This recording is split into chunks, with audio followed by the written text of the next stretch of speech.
नमस्कार साथियों, class 10th MP board के सभी छात्रों को जय हिंद। तो एमपी बोर्ड की 10वीं की जो हमारी त्रैमासिक परीक्षाएं हैं वो 18 सितंबर से 2024 से शुरू हो रही हैं। छात्रों के लिए यह बहुत ही महत्वपूर्ण है। खासकर सामाजिक विज्ञान की परीक्षा के लिए सामाजिक विज्ञान त्रैमासिक पेपर 24 सितंबर को आप लोगों का पेपर होगा। तो आप सभी लोग त्रैमासिक परीक्षा सामाजिक विज्ञान का पेपर जल्द से जल्द तैयार करें, अपनी तैयारी को बेहतरीन लेवल पर बनाएं। सामाजिक विज्ञान के पेपर से जुड़े कुछ खास प्रश्न, कुछ महत्वपूर्ण प्रश्न और तैयारी के सुझाव पर आज हम बात करेंगे, ताकि आप परीक्षा में बेहतर प्रदर्शन कर सकें और यहाँ पर आपको नंबर लाने में ज़्यादा कठिनाई महसूस ना हो। तो आप हमारे वीडियो पर नए हैं तो वीडियो को प्लीज़ सब्सक्राइब ज़रूर कर दें, क्योंकि यहाँ पर आज से हम आपको एमपी बोर्ड के क्लास 9 से लेकर 12 तक सभी आपके यहाँ पर त्रैमासिक पेपर अपलोड करेंगे। तो आप वीडियो पर नए हो तो वीडियो को प्लीज़ सब्सक्राइब करना ना भूलें और अपने सभी फ्रेंड को भी शेयर कर दें।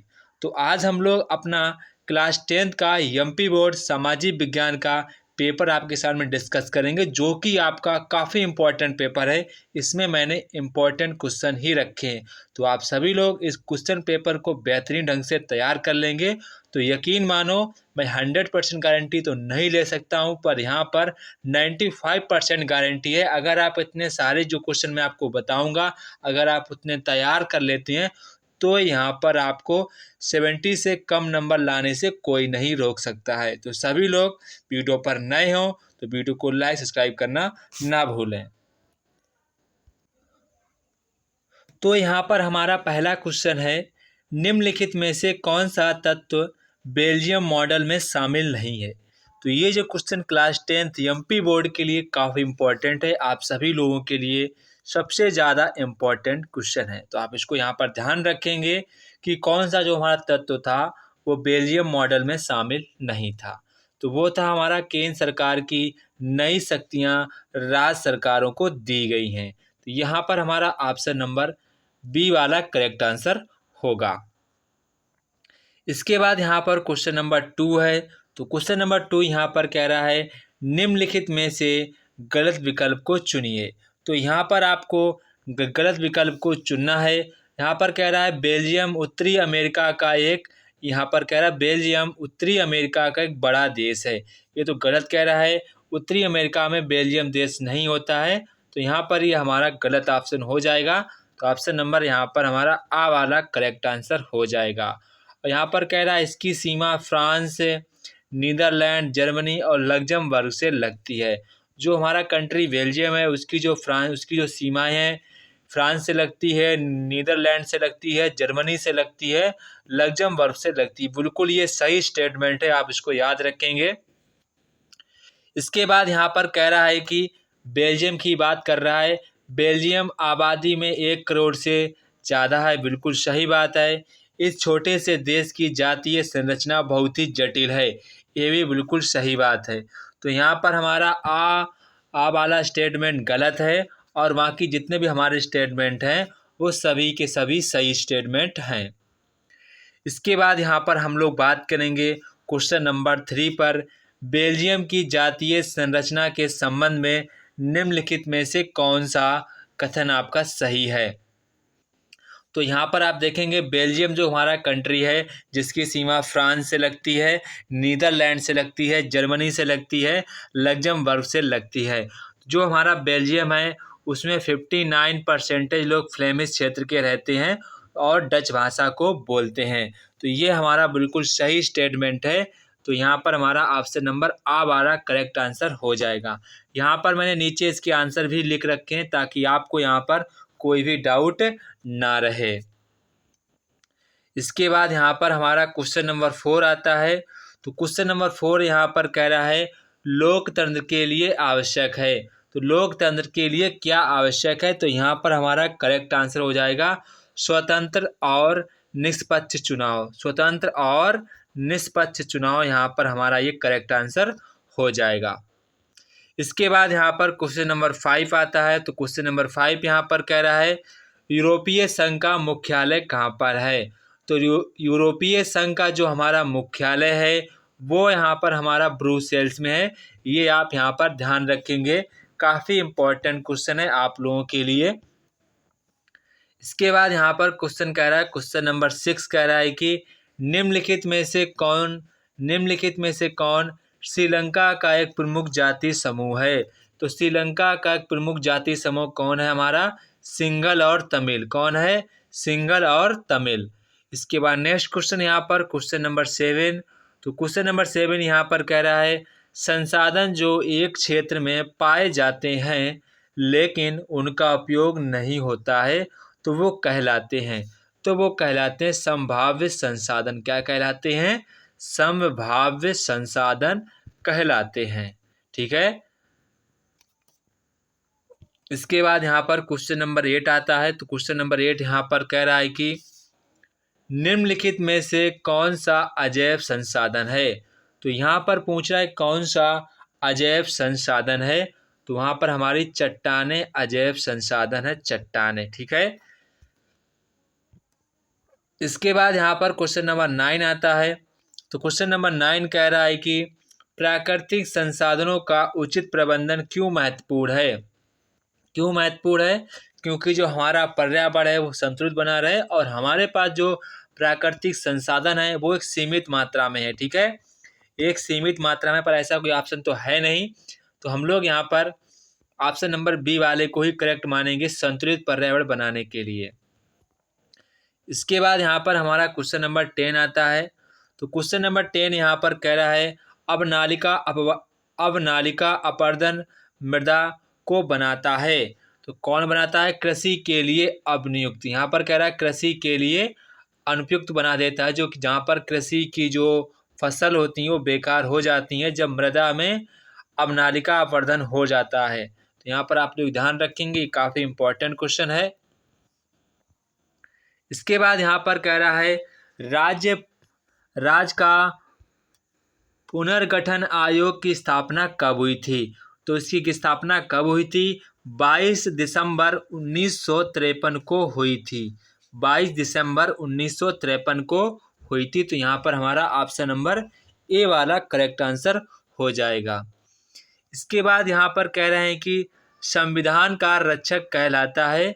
तो संविधान का जो हमारा रक्षक है उसको हम लोग जो इसका रक्षक कहलाता है, मतलब कि सिक्योरिटी गार्ड है, वो हमारा कौन है? सर्वोच्च न्यायालय। कौन है? सर्वोच्च न्यायालय, यानी कि सुप्रीम कोर्ट। कौन है? Supreme court. आप सभी लोग कमेंट बॉक्स में कमेंट करके बताएंगे कि हमारे सुप्रीम कोर्ट के इसमें मुख्य न्यायाधीश कौन है। सभी लोग इसका कमेंट में आंसर कमेंट करके बताएंगे कि सुप्रीम कोर्ट के यहाँ पर वर्तमान में मुख्य न्यायाधीश कौन है। इसके बाद यहाँ पर क्वेश्चन नंबर 13 आता है। तो क्वेश्चन नंबर 13 यहाँ पर कह रहा है राज्य और केंद्र और राज्य सरकारें दोनों कानून बना सकती हैं। तो कहाँ पर बना सकती हैं? समवर्ती सूची में यहाँ पर राज्य की और यहाँ पर केंद्र की दोनों सरकारें कानून बना सकती हैं। संघ सूची में केवल केंद्रीय सरकारें बना सकती हैं और यहाँ पर जो राज्य सूची में केवल राज्य सूची में राज्य की सरकारें कानून बनाती हैं। और यहाँ पर सुरक्षा पर यहाँ पर जो हमारे गृह मंत्री हैं वो कानून को बनाते हैं। तो यहाँ पर आप ध्यान रखेंगे, जो यहाँ पर हमारी जितनी भी सेनाएं होती हैं उनका जो प्रमुख होता है वो राष्ट्रपति को बनाया जाता है। इसके बाद यहाँ पर कह रहा है शिक्षा को किस सूची में शामिल किया गया है। शिक्षा को यहाँ पर समवर्ती सूची में शामिल किया गया है। तो ये क्वेश्चन काफ़ी इंपॉर्टेंट है आप सभी के लिए, तो आप इसको यहाँ पर तैयार रखेंगे। इसके बाद नेक्स्ट क्वेश्चन यहाँ पर है क्वेश्चन नंबर 15। तो क्वेश्चन नंबर 15 यहाँ पर कह रहा है सकल घरेलू उत्पाद का मापन कौन करता है। तो सकल घरेलू उत्पाद का यहाँ पर मापन कौन करता है? तो केंद्र सरकार भी करती है और राज्य सरकार भी करती है। राज्य सरकार जितना भी अपने राज्य का होता है वो केंद्र सरकार की ओर, जैसे कि यहाँ पर ये हमारा एमपी है और ये हमारा यूपी है, ये हमारा राजस्थान है। तो यहाँ पर राज्य, जहाँ पर यूपी की जो सरकार होगी, जो फिर एमपी की सरकार होगी, जो राजस्थान की सरकार होगी, ये अपना सकल उत्पाद केंद्र सरकार को रिपोर्ट करती हैं। केंद्र सरकार पूरे देश को मिलाकर एक नया सकल घरेलू उत्पाद बनाती है। तो इस प्रकार से यहाँ पर चलता है। तो यहाँ पर दोनों करेक्ट आंसर हो जाएंगे, आ और बा दोनों। इसके बाद यहाँ पर नेक्स्ट क्वेश्चन यहाँ पर आता है क्वेश्चन नंबर 16। तो क्वेश्चन नंबर 16 यहाँ पर कह रहा है सबसे अधिक वृद्धि किस क्षेत्र में हुई है। तो आप ध्यान रखेंगे सबसे अधिक हमारी जो वृद्धि है थर्ड वाले क्षेत्र में हुई है, यानी कि तृतीय क्षेत्र में हुई है। तो यहाँ पर हमारा ऑप्शन नंबर सा वाला करेक्ट आंसर हो जाएगा। इसके बाद यहाँ पर कह रहा है खाली स्थानों की पूर्ति करना है। तो यहाँ पर आप लोगों को खाली स्थान की पूर्ति करनी है। तो यहाँ पर कह रहा है कि बेल्जियम की राजधानी क्या है। तो यहाँ पर आप लोगों को खाली स्थान की पूर्ति करनी है। तो बेल्जियम की यहाँ पर जो हमारी राजधानी क्या होती है, बेल्जियम की हमारी राजधानी होती है ब्रुसेल्स। क्या होती है? ब्रुसेल्स। तो यहाँ पर आप ध्यान रखेंगे ब्रुसेल्स। इसके बाद यहाँ पर कह रहा है बेल्जियम महाद्वीप का एक छोटा सा देश है। तो किस महाद्वीप का छोटा सा देश है? तो यूरोप महाद्वीप का सबसे छोटा देश है, एक छोटा सा देश है। इसके बाद यहाँ पर कह रहा है श्रीलंका की राजधानी है। तो श्रीलंका की जो हमारी राजधानी है वो है हमारी श्री जयवर्धनेपुर। कौन है? हमारी श्री जयवर्धनेपुर हमारी श्रीलंका की राजधानी है। श्रीलंका की भाषा क्या हमारी है? वहाँ की हमारी जो भाषा है सिंगल। क्या है? सिंगल। इसके बाद यहाँ पर कह रहा है श्रीलंका में गृह युद्ध किस वर्ष समाप्त हो गया था। तो श्रीलंका में जो गृह युद्ध है वो 2009 में समाप्त हो गया था। लौह अयस्क एक प्रकार का संसाधन है। तो संसाधन कैसा है हमारा? अजैव। कैसा है? अजैव। तो लौह अयस्क अजैव संसाधन है। देश के कुल क्षेत्रफल का 27% भू क्षेत्र है। तो किसका है? जड़ोड़। किसका है? वन का। किसका है? वन क्षेत्र है। संपूर्ण उत्तरीय मैदान मृदा से बना है। तो किस मृदा से बना है? जलोढ़ मृदा से बना है। किससे बना है? जलोढ़ मृदा से बना है। इसके बाद यहाँ पर कह रहा है कि वे संसाधन जो निर्जीव वस्तुओं से बने हैं क्या कहलाते हैं। तो उनको हम लोग कहलाते हैं अजैव संसाधन। क्या कहलाते हैं? अजैव संसाधन। अजैविक बोल सकते हैं या फिर आप लोग यहाँ पर अजैविक भी बोल सकते हैं, अजैविक। इसके बाद नेक्स्ट यहाँ पर कह रहा है भारत देश के क्षेत्रफल का लगभग कितना प्रतिशत हिस्सा मैदानी है। तो कितना प्रतिशत हिस्सा हमारा मैदानी है? तो वो यहाँ पर हमारा जो हिस्सा है 43% हमारा हिस्सा मैदानी है। इसके बाद यहाँ पर कह रहा है कि यंग इटली की स्थापना किसने की थी। तो जोसेफ मैसनी ने की थी। तो आप यहाँ पर केवल मैसनी लिख देंगे तो भी सही है, या फिर आप जोसेफ पूरा नाम लिखेंगे तो काफ़ी बढ़िया बात है। इसके बाद यहाँ पर कह रहा है कि उत्तर प्रदेश में किस प्रकार की मृदा अधिक पाई जाती है। तो उत्तर प्रदेश में जो हमारी जलोढ़ मृदा है वो अधिक मात्रा में पाई जाती है। चंबल बेसिन में उत्कात भूमि को क्या कहते हैं। तो क्या कहते हैं हम लोग? बदलैंड्स कहते हैं। क्या कहते हैं? बदलैंड्स कहते हैं। इसके बाद यहाँ पर कह रहा है फ्रांस की दूसरी क्रांति किस सन में हुई थी। तो फ्रांस की जो हमारी दूसरी क्रांति है वो 1848 ईस्वी में हुई थी। इसके बाद यहाँ पर कह रहा है जर्मन का सबसे बड़ा क्षेत्र था। तो जर्मन का सबसे बड़ा क्षेत्र कौन सा था। तो वो हमारा था यहाँ पर जर्मन का सबसे बड़ा जो क्षेत्र था वो हमारा था प्रसा। क्या था? प्रसा। क्या था? प्रसा। इसके बाद यहाँ पर कह रहा है क्वेश्चन 16 फ्रैंकफर्ट संसद का आयोजन हुआ था। तो कब हुआ था? वो हमारा हुआ था 1848 ईस्वी में। कब हुआ था? 1848 ईस्वी में। कपड़े का मापन था। तो कपड़े का मापन था तो कौन सा था? जोल वेरिन। कौन था? जोल वेरिन। ये थोड़ा सा अजीब है पर आप इसको याद रखेंगे, जोल वेरिन। इसके बाद यहाँ पर कह रहा है कि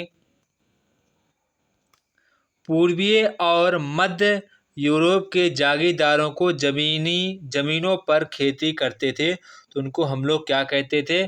तो उनको यहाँ पर हम लोग कहते थे सर्प। क्या कहते थे? सर्प करते थे। इसके बाद नेक्स्ट क्वेश्चन यहाँ पर है वियना संधि के बाद फ्रांस में किस राजवंश की सत्ता स्थापित हुई थी। तो वो हुई थी बर्बन राजवंश की स्थापना हुई थी। उदारवादी राष्ट्रवादी मुक्त आज़ादी कहलाते थे। तो व्यक्तिगत अधिकारों, क्या कहेंगे यहाँ पर, व्यक्तिगत अधिकारों की आज़ादी चाहते थे। तो यहाँ पर मैंने लिख दिए थे ताकि यहाँ पर आपको पढ़ने में कोई भी दिक्कत ना हो। इसके बाद नेक्स्ट क्वेश्चन यहाँ पर सत्य और असत्य आपको करने हैं। तो सत्य और असत्य यहाँ पर आपको कर रहे हैं। तो यहाँ पर हमारा जो पहला क्वेश्चन कह रहा है बेल्जियम यूरोप का सबसे छोटा देश है। तो यहाँ पर आप देखेंगे बेल्जियम यूरोप का एक सबसे छोटा देश है। तो यहाँ पर हमारा बेल्जियम यूरोप का एक छोटा सा देश है। तो बिल्कुल ये हमारा करेक्ट ऑप्शन है। इससे पहले आप लोगों ने यहाँ पर रिक्त स्थान में पढ़ा भी था। तो यहाँ पर ये हमारा करेक्ट है, बिल्कुल सही है। इसके बाद नेक्स्ट क्वेश्चन यहाँ पर है हमारा श्रीलंका स्वतंत्र राष्ट्र 1948 में बना। तो ये भी हमारा बिल्कुल सही है। इसके बाद यहाँ पर कह रहा है कि लैटेराइट मृदा अधिकतर गहरी व अम्लीय होती है। ये स्टेटमेंट हमारा गलत है, क्योंकि जो लैटेराइट मृदा होती है वो अम्लीय नहीं होती है। उसमें आयरन वगैरह मैग्नीशियम के तत्व पाए जाते हैं, वो अम्लीय नहीं होती है। तो यहाँ पर हमारा तीसरा वाला गलत है। इसके बाद यहाँ पर कह रहा है कि मरुस्थलीय मृदाओं का रंग पीला होता है, ये भी गलत है।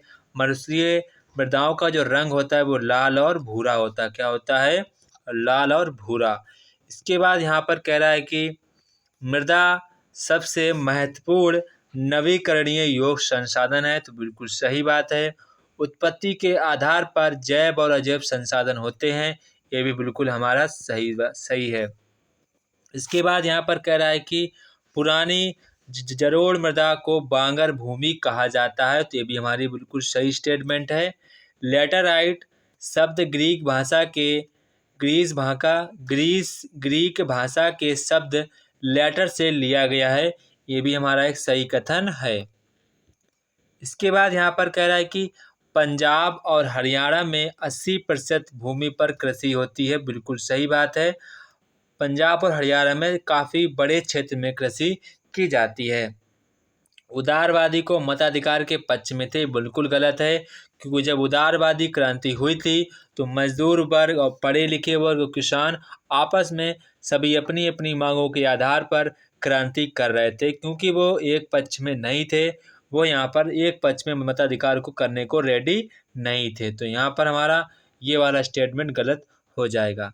इसके बाद यहाँ पर हमारा क्वेश्चन नंबर 4 आता है। तो क्वेश्चन नंबर 4 यहाँ पर कह रहा है कि एक वाक्य में आपको यहाँ पर उत्तर देना है।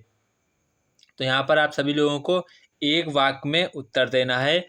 तो यहाँ पर हमारा पहला क्वेश्चन कह रहा है श्रीलंका की आबादी में सबसे बड़ा हिस्सा है। तो यहाँ पर हमारा इसका करेक्ट आंसर होगा सिंघली 75%। कितना होगा? सिंघली पहले का जो हमारा आंसर हो जाएगा सिंघली 75%। कितना हो जाएगा? सिंघली 75%। इसके बाद यहाँ पर कह रहा है पार्टियां सत्ता के लिए आपस में क्या करती हैं? सभी लोग जानते हैं, आपस में चुनाव का गठित होता है। इसके बाद यहाँ पर कह रहा है कि श्रीलंका किस महाद्वीप में स्थित है? तो श्रीलंका हमारा किस महाद्वीप में स्थित है? सभी लोग जानते हैं, एशिया महाद्वीप में श्रीलंका हमारा स्थित है। इसके बाद यहाँ पर कह रहा है कि लोकतंत्र में सामुदायिक सरकार कैसे चुनी जाती है?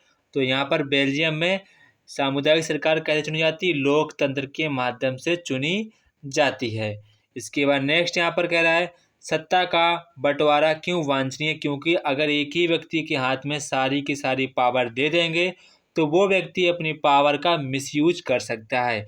इसीलिए राज्य को अलग शक्तियाँ दी जाती हैं और केंद्र सरकार को अलग शक्तियाँ दी जाती हैं। इसके बाद नेक्स्ट क्वेश्चन यहाँ पर कह रहा है कि प्रथम अंतर्राष्ट्रीय पृथ्वी सम्मेलन किस शहर में हुआ था? तो किस शहर में हुआ था?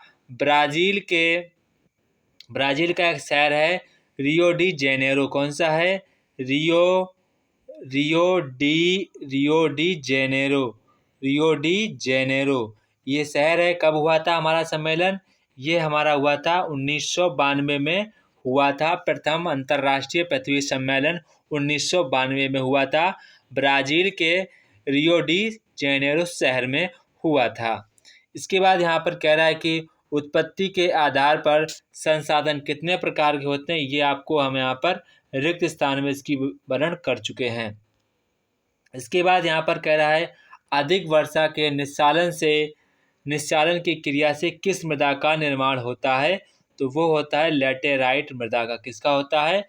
लैटेराइट मृदा का। इसके बाद यहाँ पर कह रहा है मरुस्थलीय मृदा किस राज्य में सर्वाधिक पाई जाती है? तो वो आपको सभी लोग जानते होंगे, राजस्थान में पाई जाती है। इसके बाद यहाँ पर कह रहा है भारत के कितना प्रतिशत भाग पर पर्वतीय क्षेत्र है? तो 2.4% क्षेत्र पर हमारा पर्वतीय क्षेत्र है। इसके बाद यहाँ पर कह रहा है कि कपास की जो खेती के लिए कौन सी मृदा आवश्यक है? तो सभी लोग जानते हैं, काली मृदा। कौन सी? काली मृदा। इसके बाद देखो नेक्स्ट क्वेश्चन आ गया हमारा, काली मृदा को किस नाम से जाना जाता है? सभी को पता है काली मृदा को कपास मृदा के नाम से भी जानते हैं, कपास मृदा के नाम से भी जानते हैं और करेल मृदा के नाम से भी जानते हैं। और यहाँ पर इसको उत्तर प्रदेश में रेंगुर मृदा के नाम से भी जानते हैं। तो आप यहाँ पर इतना इसको ध्यान रखेंगे। इसके बाद यहाँ पर कह रहा है भारत का कुल भौगोलिक क्षेत्रफल कितना है? तो सभी को पता है 32,87,263 किलोमीटर स्क्वायर भारत का कुल भौगोलिक क्षेत्रफल है। इसके बाद यहाँ पर कह रहा है कि चिपको आंदोलन का क्या उद्देश्य था? तो चिपको आंदोलन का उद्देश्य था पेड़ों को बचाना। ये कहाँ पर हुआ था? ये हमारा उत्तराखंड में हुआ था आंदोलन। उत्तराखंड में कब हुआ था? तो ये हुआ था हमारा 1973 में। कब हुआ था? 1973 में चिपको आंदोलन की शुरुआत हुई थी उत्तराखंड में पेड़ों को बचाने के लिए। इसके बाद नेक्स्ट यहाँ पर क्वेश्चन है सुंदरवन नेशनल पार्क किस राज्य में स्थित है? तो ये हमारा किस राज्य में स्थित है? पश्चिम बंगाल में स्थित है। कहाँ पर है? पश्चिम बंगाल में स्थित है। इसके बाद यहाँ पर कह रहा है अति लघुत्तरीय प्रश्नों के उत्तर दीजिए। तो यहाँ से हमारे अति लघुत्तरीय प्रश्न स्टार्ट हो जाते हैं। तो यहाँ पर क्वेश्चन कह रहा है कि गृह युद्ध से क्या आशय है? आप इन सभी प्रश्नों को जरूर तैयार करें। यहाँ पर हम आपको वेरी इंपॉर्टेंट क्वेश्चन दिखा रहे हैं ताकि आप इनको तैयार कर लें और अपने पेपर में एक अच्छा स्कोर कर सकें। आप सभी इन क्वेश्चनों को तैयार कर लेंगे, ये काफ़ी इंपॉर्टेंट क्वेश्चन है। अगर आपको जो क्वेश्चन नहीं आ रहा है वो आप अपनी कॉपी से कर लेंगे। अगर आपको फिर भी कोई क्वेश्चन नहीं मिल रहा है तो आप हमें इस नंबर पर उस क्वेश्चन का स्क्रीनशॉट भेज देंगे, हम आप लोगों को उसका आंसर प्रोवाइड कर देंगे। अगर आपको कोई भी क्वेश्चन में थोड़ा सा भी डाउट हो, जो आपको समझ में नहीं आ रहा हो, तो आप मुझे इस दिए हुए नंबर पर उस क्वेश्चन का स्क्रीनशॉट लेकर मुझे भेज दें, हम उसका आपको आंसर दे देंगे। तो यहाँ पर आप सभी इन क्वेश्चनों को तैयार कर लेंगे। जो आपको क्वेश्चन आ रहा है आप उसको, तो बहुत बढ़िया बात है। जो क्वेश्चन नहीं आ रहा है तो आप उसको अपने बुक या किसी अदर की हेल्प से, या आपको नहीं समझ में आ रहा तो आप हमसे, नंबर आपको दे दिया है तो आप यहाँ पर आप उस पर पूछ सकते हैं। तो पहला क्वेश्चन यहाँ पर कह रहा है गृह युद्ध से क्या आशय है? जब किसी कंट्री में ही आपस के लोग आपस में लड़ने लगते हैं तो उसको हम लोग गृह युद्ध की स्थिति के नाम से जानते हैं। सत्ता का क्षैतिज बंटवारा क्या है? तो सभी लोग जानते हैं, राज्य सरकार केंद्र सरकार में क्षैतिज बंटवारा किया जाता है। इसके बाद यहाँ पर कह रहा है दबाव समूह क्या है? तो ये क्वेश्चन आपके लिए काफ़ी इंपॉर्टेंट है। इसके बाद यहाँ पर कह रहा है संघीय सरकार किसे कहते हैं? यानी केंद्र सरकार को संघीय सरकार के नाम से जानते हैं। इसके बाद यहाँ पर कह रहा है गठबंधन सरकार किसे कहते हैं? तो अभी में आप देख रहे होंगे जो बीजेपी सरकार है उसने अपनी सरकार को गठबंधन के रूप में सरकार को बनाया है। तो आप यहाँ पर ध्यान रखेंगे, कई जो दो पार्टियां जब मिल जाती हैं, जब दो पार्टियां मिलकर किसी चुनाव को जीत लेती हैं तो उसको यहाँ पर गठबंधन पार्टी के नाम से जानते हैं। इसके बाद यहाँ पर कह रहा है भारत में विकेंद्रीकरण से क्या आशय है? इसके बाद क्वेश्चन नंबर 7 नगर निगम को परिभाषित कीजिए। आप इन दोनों क्वेश्चनों को कंप्लीट रूप से अच्छे प्रकार से तैयार कर लेंगे। इसके बाद यहाँ पर कह रहा है सत्ता का विकेंद्रीकरण किसे कहते हैं? तो सत्ता का विकेंद्रीकरण किसे कहते हैं? तो ये भी क्वेश्चन काफ़ी इम्पोर्टेंट है। इसके बाद नेक्स्ट क्वेश्चन यहाँ पर है हमारा, श्रीलंका का राजधर्म क्या है? तो श्रीलंका का जो है राजधर्म है वो हमारा बौद्ध धर्म है। क्या है? बौद्ध धर्म को हमारा वहाँ पर श्रीलंका का राजधर्म घोषित किया गया है। इसके बाद नेक्स्ट क्वेश्चन यहाँ पर क्वेश्चन नंबर 10 है। तो क्वेश्चन नंबर 10 यहाँ पर कह रहा है कि जलोढ़ मृदा की प्रमुख विशेषताएं कौन कौन सी हैं? तो आप सभी लोग यहाँ पर जलोढ़ मृदा में काफ़ी अच्छी मात्रा में कृषि होती है और जलोढ़ मृदा में सभी प्रकार के उर्वरक तत्व उपस्थित होते हैं। इसके बाद यहाँ पर कह रहा है कि एजेंडा 21 क्या है? इसके प्रमुख उद्देश्य लिखिए। तो आप इस क्वेश्चन को अपनी बुक से या कॉपी से तैयार कर लेंगे। ये काफ़ी इम्पोर्टेंट क्वेश्चन है आपकी त्रैमासिक परीक्षा के लिए। यहाँ पर आपको जितने भी क्वेश्चन मिलेंगे वो यहाँ पर आपके सभी वेरी वेरी इंपॉर्टेंट क्वेश्चन देखने को मिलेंगे। इसके बाद यहाँ पर कह रहा है वांगर और खादर में आपको कोई 4 अंतर लिखने हैं। 4 अंतर लिखने हैं। आप एक तरफ वांगर लिखेंगे, एक तरफ खादर लिखेंगे, तब यहाँ पर आप इसको अंतर लिखेंगे तो आपको पूरे नंबर मिल जाएंगे। इसके बाद यहाँ पर कह रहा है संसाधनों के संरक्षण के लिए आपको कोई 2 उपयोग लिखना है। तो यहाँ पर पहला उपयोग लिख देंगे, हमें सीमित मात्रा में संसाधनों का उपयोग करना चाहिए। इसके बाद आप लिखेंगे संसाधनों को हमें उचित देख रेख में ही सरकार के अंतर्गत यहाँ पर उसका निर्माणाधीन कार्य करना चाहिए। और भी आप यहाँ पर लिख सकते हैं, काफ़ी यहाँ पर बहुत ज़्यादा होते हैं उपाय कि हम लोग अपने प्राकृतिक संसाधन को कैसे यहाँ पर उनकी रक्षा कर सकते हैं। इसके बाद यहाँ पर कह रहा है भूमि निम्नीकरण के कोई 2 कारण बताइए। और यहाँ पर कह रहा है भूमि निम्नीकरण को रोकने के लिए 2 उपाय लिखिए। तो देखो यहाँ पर मैंने सारे के सारे इम्पोर्टेंट क्वेश्चन पेपर लिख दिए हैं ताकि यहाँ पर आप लोग अपनी परीक्षा में अच्छे प्रकार से स्कोर कर पाएँ। तो आप इन सभी क्वेश्चनों को अच्छे प्रकार से तैयार कर लेंगे। इसके बाद यहाँ पर दीर्घ उत्तरीय प्रश्न आते हैं। तो यहाँ पर आपसे रिक्वेस्ट है, आपको जितने भी यहाँ पर दीर्घ उत्तरीय प्रश्न देखने को मिलेंगे आप इन सभी क्वेश्चनों को अच्छे प्रकार से तैयार कर लेंगे।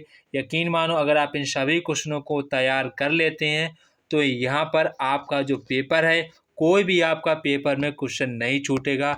इसकी हम 100% की गारंटी लेते हैं।